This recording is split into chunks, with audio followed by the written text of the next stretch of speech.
फरोख 3 paragraph प्यारे बच्चों अस्सलाम वालेकुम। दूसरे दिन किसान की बीवी खाना लेकर खेतों में आ गई। दपान दुम दोहस आय जमींदार सज खानदारी जमीनस पे बत हेत रोटी रख कर वो किसान के पास ही बैठ गई तो चुटस तो पत्थर तो बैठस अमिस जमींदार सत। किसान बड़े गौर से इसकी हरकतों को देखने लगा। दपान जमींदार बड़े गौर सान हरकतन वुछान।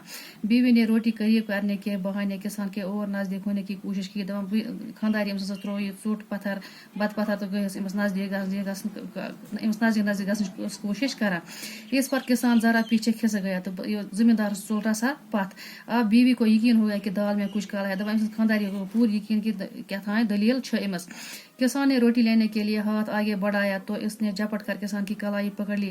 दपान जमींदार न ओन अत ब्रोकन तुले यह चोट अतस मज तो खानदारी रोटनस अकि हेट रोटो अम होच। किसान उछल कर पीछे हट गया तो किसान जमींदार नस नी पथ कुन वोट।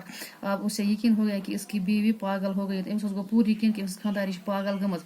बीवी एक बार फिर आगे बढ़ी और जबान निकाल कर किसान को चाटने की कोशिश करने लगी। तो दपान खानदारी आयमस बे अक फिर ब्रोह कुन तो लज अमस कजन पन ज्या तो लजे अमस फेशरन।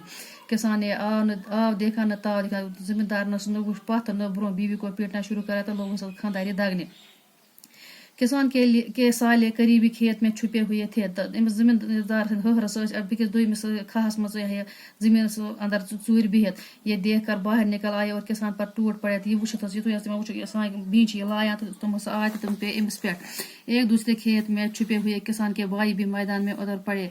दुम खेत मज एक दूसरे खेत में छुपे हुए किसान के भाई भी मैदान में उतर पड़े तो दुम खेत में जमींदार सद हर ते अति चूर बिहत। सब ने एक दूसरे को इतना मारा कि खून में नहा गए। सारे लोग अकिस दुक ईत चौब कि तुम गई लहू लहान खून ही खून गई। आखिर इधर उधर के लोगों ने आकर इन्हें एक दूसरे से अलग किया। तो अत जमींदार बाकी जमींदार जमीनस पे तमो कर अलग अलग छुटे ओर। जब उनका गुस्सा कदरे कम हुआ तो लोगों ने लड़ने की वजह दरियाफ्त की। दम थोड़ा ये शरारत कम गो तो लुको तो लड़ाई वजह क्या। सब ने अपनी अपनी बात बताई। सारे पन पन कत मालूम हुआ कि यह सब चुगलखोर की कारस्तानी है। तब सारे तौर फिक्र की चुगलखोर सज वो सब उसकी तलाश में निकले। लेकिन उस वक्त तक चुगलखोर वो गाँव छोड़ कर कहीं दूर जा चुका था। तब मगर अत टाइम पान लड़ाई कर तो चुगलखोर गुमत इम गाँव दूर बिकस अकिस गाँवस मज। सच कहा है किसी ने कि चुगलखोरी एक नहायत बुरा काम। पूछुस कम कि चुगलखोर सठा बुरा काम। चुगलखोर को अल्लाह सख्त सजा देता है। चुगलखोर दी खुदा ताला सठा सजा और कयामत के रोज वो जलील वो रसवा होगा। तो कयामत के दोह से जलील